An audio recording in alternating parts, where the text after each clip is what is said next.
Well, Mike, on paper, that was potentially a tricky tie for Colwyn, Bae, but it's job done this evening. You're through to the next round. It is job done, and it was a professional manner that we've just done as well, which is really pleasing.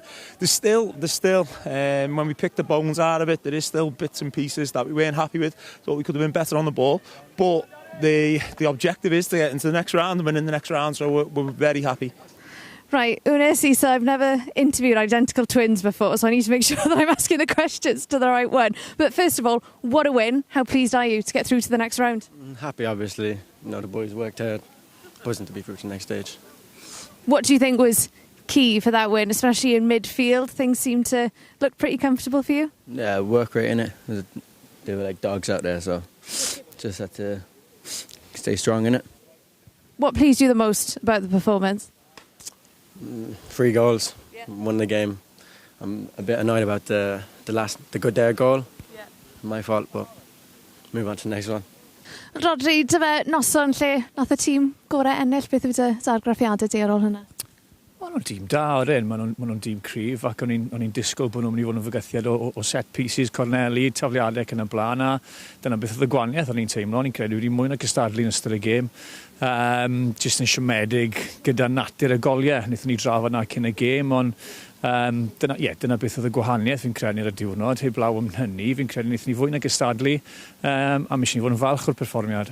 Ie, y 2 gol gynta, cicio gosod, pa mor rwystredig oedd rheina?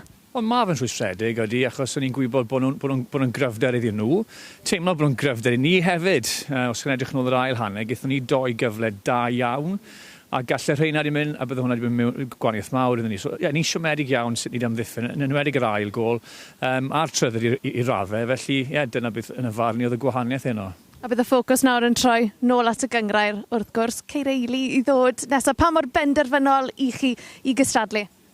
O'n i sicr yn agos i'r brig, mae 3 yn mynd lan eleni sy'n gyfle eiraidd i bob clwb, ond mae lot o glybau yn mynd amdani, mae 7-8 clwb yn agos iawn, felly mae'r gêm o Swyn yn un bwysig dros ben, mae Caerfyrddin wedi cael dechrau da i'w tymor nhw, felly yma adre, gobeithio cyn i fynd mlaen a cael buddigoliaeth fyna, mae'n arrhediad wedyn dros yr wythnosau misoedd nesaf. Rodri, pob lwc a diolch am amser. I know I asked you before the game, the fact that TNS, Connors Key, are out of the cup.